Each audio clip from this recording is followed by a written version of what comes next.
Welcome back. We are finally on another gem venture. Thanks to you. You asked for it, you liked and subscribed, and JTV was able to send us on another gem venture. So today I am in Tucson, Arizona, the home of some pretty cool murals, some pretty awesome food, but we're here not for those. We are actually here for the gem and mineral shows. This city is fantastic. It's so full of life and full of gems this week, and I am absolutely thrilled to be here.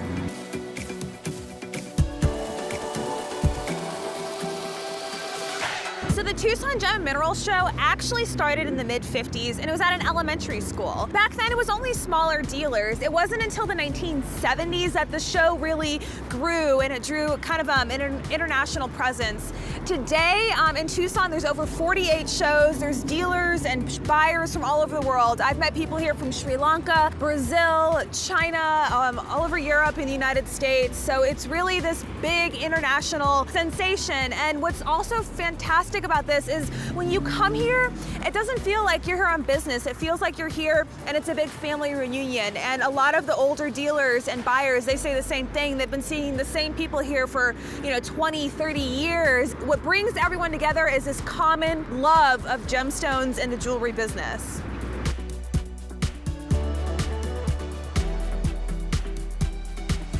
Hey guys, behind me, this is the AGTA show. So all these booths actually have gemstones. There's a little bit of jewelry. I will be heading down there later. Unfortunately, I can't take the GoPro and y'all with me because there's no cameras allowed on the floor, but I wanted to give you a quick sneak peek of my probably favorite part of the whole week of the Tucson Gem Show.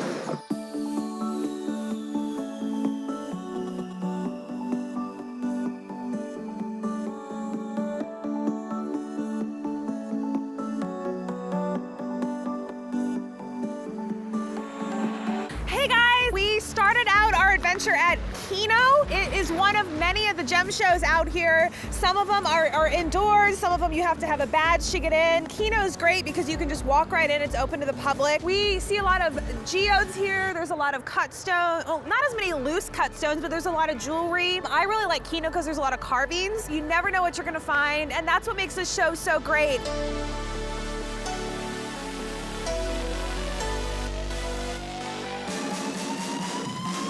I've got McCall here. We're on our gem venture. So tell us what Tucson means to you. It means bringing the world of rocks in one location. Cool. So tell us a little bit about what you have here and how long you've been doing it. So I've been doing this for 23 years. I'm the first female importer in the United States. Importer of? Statuary and mostly of that big stuff that's on the other side of this tent. Wow. So what? Yeah, so all amethyst. Lots of amethyst and different gems. What kind of material is this? So this is crystallized marble. It comes from Vietnam. It's all handcrafted. Nothing's done by a machine. It's all literally one guy grinding away and making this happen. So how long would something like this take to make? Do you have any idea? Like this one would be probably about a week to make. Okay. And then we have something like Joseph and Jesus, and he'd take probably about 2 months to make. I love that Buddha. So here we have one of the largest spinners in the world. Hello. And now come over here and say hi. Hey, this is so cool. This is the male and that's the female. Wow. And that's the bottom of the geode, and this is the top of the geode. Isn't that beautiful? Now, you want to see huge? Yeah. Come this way. Largest natural amethyst heart. Oh my God. The bomb. Now, I didn't make this shape. This is literally, you chiseled it out. Just chiseled it out. And open up the top, and that's the top of the geode. Whoa. And it looks like a heart. And then the largest geode ever in the United States, it's right there, 16.5 feet. Which is 16,700 pounds. So do you go and do you procure all this yourself, or how does? I don't mine it, but I work with hand in hand with the miners. That's so cool. For your information, I'm about 5'5", and this is Not 5'5". 8.5 feet. 8.5 feet. Okay, so then my wingspan's about 5.5, and then it's 8.5 feet tall. Can you believe that? So this is from Uruguay, and what they're known for is their little baby crystals. So it goes bling, bling, bling. It does go bling, bling, bling. It's awesome. So you put it in the house, then you put the little twinkle lights on there, and it's rocking. Then this one here is my elephant tusks. They're not elephant tusks. But they kind of look like They it. look like elephant tusks. Coming from Rio Grande do Sul, Brazil. Yeah. This is an amazing, amazing, amazing. Just imagine your entryway and you have one on one side, one on the other. That's cool right there. That doesn't look... Yeah, it's not. It's so what happens in a volcanic region is a lot of times the geode will crack and another piece of something could come in and mend it. So then that was druzy that grew on top of the amethyst. Can you tell us what druzy is for? Druzy is little baby little crystals that grow on top of the other crystals. That is cool. Yep. And then this is all buzzing of energy. So think about this. Anytime that a crystal or points can go in every direction, it keeps things moving. You don't want stagnanity. No. Is that a word, stagnanity? Wait, but on this channel it will be. Okay, good. Stagnanity, right? You don't want to be stagnant in your life, and this is what keeps things moving and shaking. All right. Jump. Should I? What's my vertical? How Ready? high can you jump? How high can I jump? Ready? Go. 1, 2, and... Not even... No, That was pretty good, yeah? no. No? Okay. Tell us a little bit about this piece. It's huge. It's huge. This is gonna go in someone's house. No, this is going to a museum in Belgium. Oh, how do you ship something like this? Yeah, carefully. It goes in a sea container. It came in a sea container, and it's From Uruguay? From Uruguay. Okay, so tell me a little bit about what we're seeing right down So here. those are golden calcites. Those are Okay. beautiful dog tooth, and that's a really nice cluster. Everything's in really perfection. How did they even get this out of the ground? Like, I wouldn't know where to cut and like how big. I mean, this is fascinating. Well, we talked about it, so I saw it, and then What'd you see? Tell us a little bit more well, what I you saw. thought it didn't look anything like this. Yeah. It had tires on top of it and different pieces. It was crazy. I would say ugly until I beautified it. How'd you beautify it? Tell us a little bit Well, about first we had to design it. So where we were gonna put it? Where's the base? Okay. So just imagine this laying down and you just see a blob. that. Okay. You know? And so I saw tires, I whip off the tarp, take off the tires, let's look at this. Okay, that piece didn't exist. I had to re-put that back on. They don't come perfect. Right? Okay. There was another geode here, I had to take that off because I decided this could be the best base. But this all was in the same area. All You in just the had to same- kind of reattach it. Well, no, these are actually all go through each other. So that one goes there, that one goes there, goes through here, and it comes through here. This is all one geode. It took 2 months to take it out of the mine. Okay. And it took me 9 months to prepare it and get it over here. So, I mean, did you have to like glue pieces back together? Did you like Couple paint pieces. the top out? Or what did Oh you no, do? well, we reinforced it because it'd Okay. never arrive here. So we reinforced it with fiberglass. We put some steel wire through it. Wow. Some, you know, we had to do a lot of work for it to arrive here in one piece. I had to get a crane to put it up. 2 months. And tell us what happened during that 2 months. So you have air drills, Okay. you have picks. It's all done by hand. There's no machine that can do this. So what you do is you look through the chloride where the agate is. There's like a Here, see green this, guys. chloride. And then we just keep going, keep chasing it. So you're chasing the agate formation. Okay, so that's right here. That's the agate right there. That's a very much, you can always tell Uruguayan amethyst How so? by their agate rim. They're known for amazing agate rims. Look at all that red iron everywhere. Look at this one here. Look at the druzy in that one. Isn't that a cool pocket? That's so cool. Yeah. And then here, look at all this agate with its models in here, all these little rivers. It's all cool. And each one has like a little gift in there. All these little presents. And each one kind of looks a little bit different than the, you know, it's not all the same. I know, isn't that awesome? Wow. Any other surprises? Come on, keep going. And then we got our 12-footer. I just think that's so cool how it's like just these big open pockets and they're all connected. Exactly. So I didn't want to cut. Most people would have cut this No. area, and I said, no. No, this because is you have like this a goddess. right here. It's very, Isn't it very it looks like goddessy? reminds me of a goddess, yeah. And then look, her heart is right there. That is so cool. Isn't that cool? Like there's no other place. And then they got a little heart here, little extra heart, and that's not man-made. It's actually a part of this geode. That is so cool. Yes, and for feng shui people, this is very deep. And where the depth is means that the money can't come out. So it's very good. Well then, hey, bring this on over to my apartment. This is fantastic. You've got great stuff. Thank you. I've never seen anything this big. See? This is super See? cool. All right. I like women power activate, huh? High five. Woo, woo!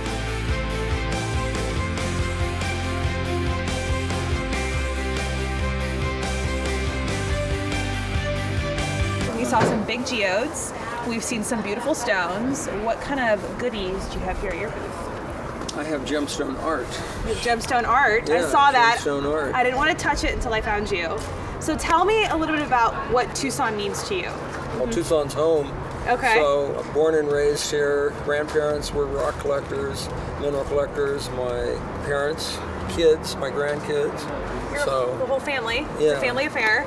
Cool. Exactly. So tell us a little bit about what you do in the business and how long you've been doing this your whole life. Right. Tell us a little bit about what your job is. I started off like collecting rocks and minerals with my family, and then I started cutting stones, and then I started international gem dealing in minerals and crystals, and going to Africa and mining in Mexico and mining in North Africa and going to Asia. Collected a lot of raw gems, a lot of tourmaline, azurite, malachites, chrysocollars, garnet, everything from all over the world, and I made a big pile of it and sold a whole bunch of it, and now I have a big pile of it left of the best, which I'm using to make art. All right, so what do we have here? I see fish, I see something that looks like gemstones. Tell me a little bit about this piece and how it was made. Okay, so this is a double trigger fish, Okay.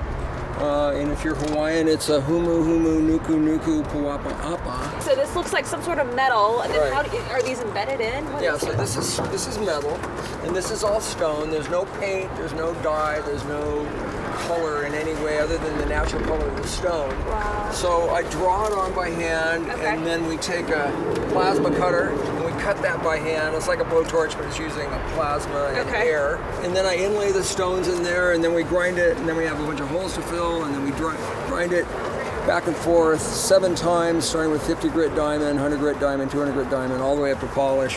And So there's not a varnish over this? Actually, we do. We clear coat them like you would clear coat a car. Okay. Okay. This one here is a lot more rustic. Yeah. It's a lot. It's a rougher. This is a much smoother I feel love here. this. Okay, so when you are doing the design, do you design just based on what you found, or do you have gemstones in mind and then you kind of build the design around the stones? What I do for my designing and how I go, I usually get them in the morning, and I say my prayers, and I have my tea, and I get out a sacred geometry book, and I try to get that energy going, and try to get it inspired by what happens to me in the morning.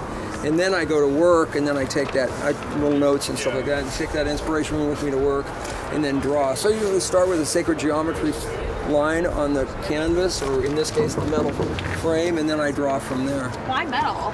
It's the only thing that's going to hold it all together. I could go with other things, but just metal just seems to be the right fit. How many hours does it take to make something? Usually we start something, and about 90 days later it comes out. Wow, so you're spending a ton of time on these. Yeah. Oh yeah. And then another reason you asked about the metal, why do I use the metal, is because what you'll see inside that the metal blocks the light, and so we're backlighting these pieces. Oh, how And the light's cool. coming through the gems, so you'll see that in just a second here. Is this like a freight? It's a tray? sea freight container. I'm walking into a sea freight container to find gemstones. So this is all natural gemstone. No dyes, no paints, no colors. Pure metal, but oh my god, this is beautiful. Sliced and inlaid into the metal, and so the light doesn't come through the metal; it only comes through the stone. So this is amethyst, sodalite, apatite, garnet, and you feel how it's dimensional. Yeah, so are there any not stones you can't use in this? Generally, I wouldn't use any stones that would fade, Okay. or stones that were too soft. So no mashishi, probably not. I would never use synthetic Yeah. stone.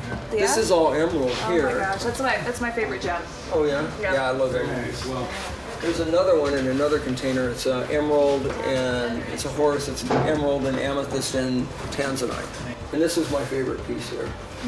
Well, this is one of my favorites. It just became my favorite piece. I didn't really look at it when I made it, and then I didn't really look at it until they lit it up and they brought it in here. But this one's called Pretty Girl. And that was the name of my dog. Kind of a human figure. Well, it is a human figure, abstract, but you see the paw. Yeah, that's... And the dog was almost this big. The dog weighed like 170 pounds. Huge dog, wow. Yeah, great watchdog. Wonderful dog. How did you even think about this? Like, I never would have thought about to do something like this. Where did you get this idea? A doctor wanted an amethyst window for her bathroom. She wanted the light to come through it, and so when I was creating the amethyst windows with the light coming through, I realized I could put a vein of amethyst in the window. So I did, and it turned out really cool. It was about 12 years ago. That's how I figured it out.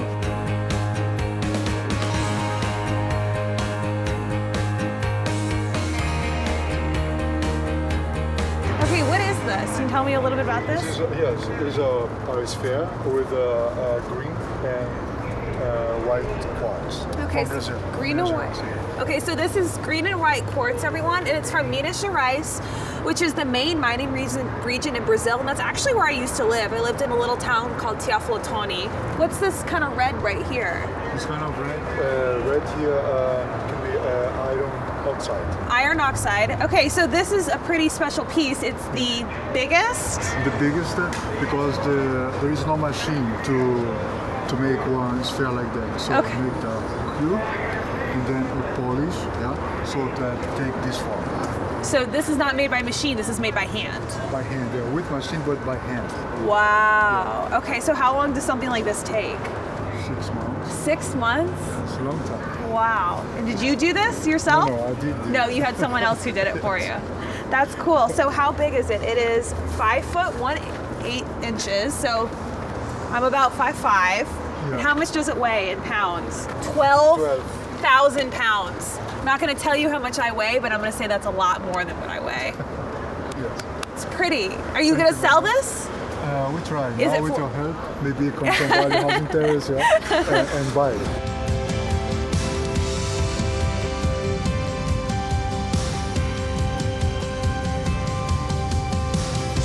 An example of some of our fossilized coral. I've Now, never seen this before. Tell me a little bit about this piece. I've never seen fossilized coral. This is from Baja, California. Okay. And it was our first sale of the show. Was a big slab of it Wow. to the Museum of Natural History in Houston. Oh, cool. So That's really cool. that was a good. That was a Okay, really. so how, when I look at this, I would have no clue that it's fossilized coral. Tell me how you know this is fossilized coral. If you were to pull it out of the ground. Well, it's for one thing. It's in a. Yeah, it's in an area where there were other marine fossils. Oh, Lots okay. of other marine fossils. And when you wash it, you can actually smell the ocean. No way, really? Yeah, That's so still. cool. That's so cool. What are This Apache tears. What are they? They're obsidian, Okay. but a special form of obsidian. And anyway, this is from the Superior Miami Globe area. This Apache gold is a stone that came out of the Jerome mine in Arizona. Okay. And somebody ignited some of this inside the mine, and once it's ignited, you cannot put it out. Why not? And the mine is burning to this day. It's been burning for 40 years. Why not? Why can't you put it out? Or first of all, what is it that? It's a chalcopyrite and a schist matrix that, for some reason, once it's ignited, it just burns. Water, fire extinguisher, nothing. Nothing. That Nothing is puts it out. wild. That's Right. really And cool. so we have one of the last stashes of this Jerome material of Apache gold. That's so cool. All right, what else do you have here? What's like your favorite piece in your booth? Oh. I know that's like choosing a favorite child, right? You It can't is. do it. Yeah. I love all the stones. I'm really very fond of this material. Tell me a little bit about This that. is lepidolite. This is out of the Dixon mine in Okay. New Mexico, another mine that is no longer open. You can no longer get this material. This is the finest lepidolite in the world. The stuff out of Africa and other places is grainy and crumbles, and this is a beautiful, hard, carvable stone. So it's one of my favorites because of its rarity. And of course, we love every color of the rainbow, so that's why we have all these Yeah, different stones. you've got a great booth. This is absolutely beautiful. We have some meerschaum, which you can no longer get out of Turkey. What is that? It's a material that they carve pipes out of, Okay. and it's illegal to export it out of Turkey anymore. Why but is that? we have some from 30 years ago still. Why is it illegal? It's something the Turkish government decided because you can't get it anywhere else. And So how long as have you well been in as the business? We've been collecting for 40, 50 years. You enjoy coming to the show. How many years have you been coming to Tucson? Been coming to Tucson since the late 70s. Well, I graduated from high school here, and we've been coming as often as we can, almost every year, but we miss some. Yeah, you've got great stuff. Fantastic.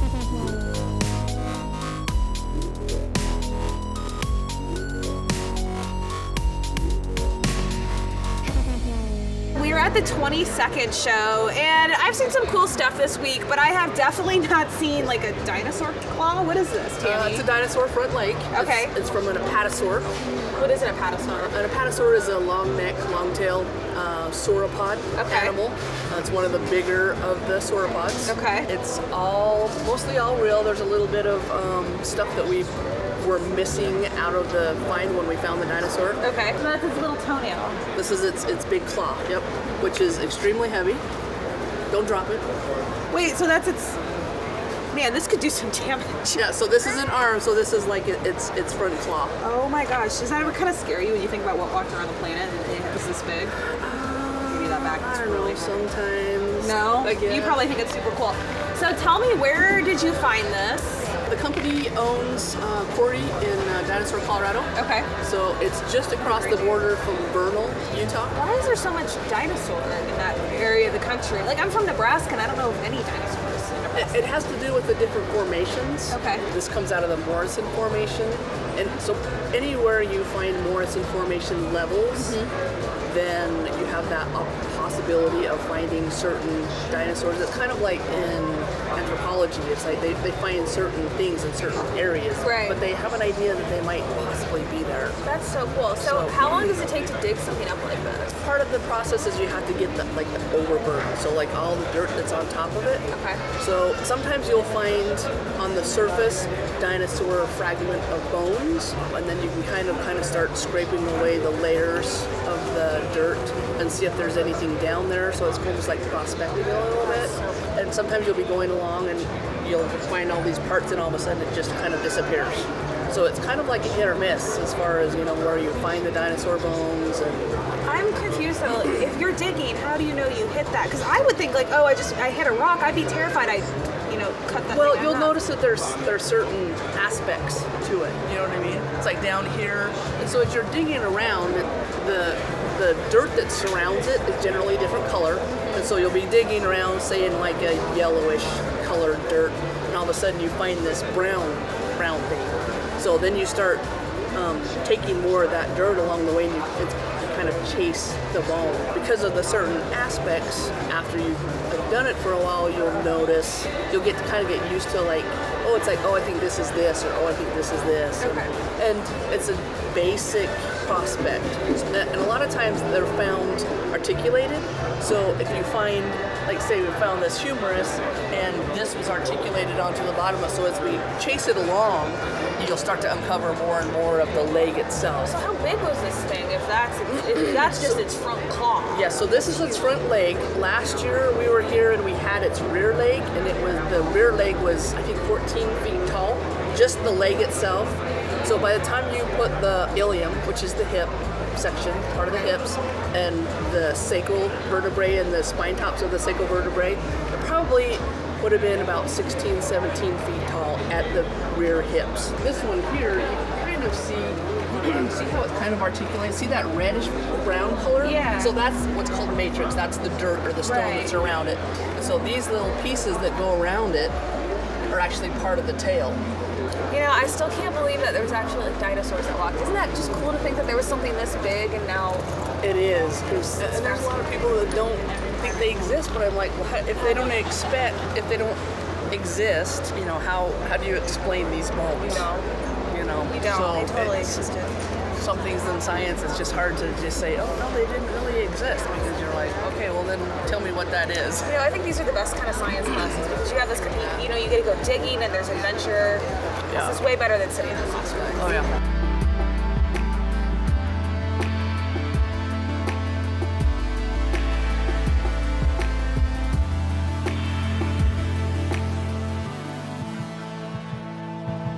Hey guys, thanks so much for watching this video. Unfortunately, my time in Tucson is up. But this has been a great week. I've learned all about dinosaur bones and fossils. I've seen some fantastic gems. I've had some great guests for unboxings. I've had some fantastic food, seen some beautiful murals in Tucson, and really enjoyed the city. But now the week is over, but there's no better way that I can think of to say goodbye to Tucson than this gorgeous sunset from a mountain in Tucson. And I hope that we can come back next year, and I hope that you can join us. Don't forget to like and subscribe. Thank you.